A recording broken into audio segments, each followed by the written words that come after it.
Hi friends, ఈరోజు curry వచ్చేసి ఆలు రెడ్ చిల్లీ కర్రీ ఏ విధంగా చేసుకోవాలో చూద్దండి. ఆలుని వాటర్ పోసి ఉడకపెట్టుకుందండి.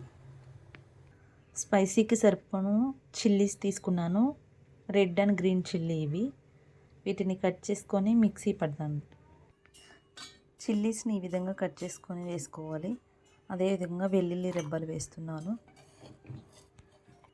జీలకర్ర, టేస్ట్కి సరిపోను సాల్ట్ వేసుకోవాలి. నేను 1 స్పూన్ వేస్తున్నాను. ఇప్పుడు మిక్సీ పట్టుకుందండి. ఉడకపెట్టిన బంగాళదుంపల్ని ఈ విధంగా కట్ చేసుకోవాలి.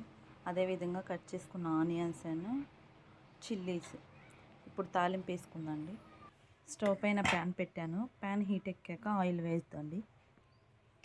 3 స్పూన్స్ ఆయిల్ వేస్తున్నాను.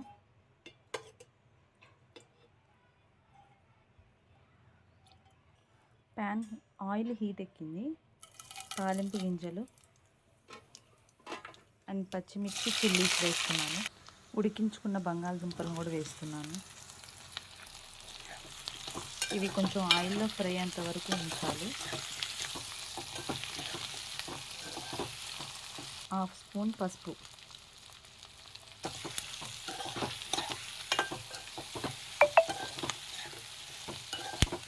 మిక్సీ పట్టుకున్న red chilli and green chilli ఇది కూడా వేసేస్తున్నాను. చూడండి, కోవాలి. 1 స్పూన్ సాల్ట్ వేస్తున్నాను.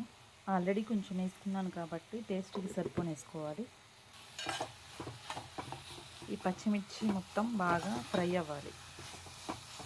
పేస్ట్ అనేది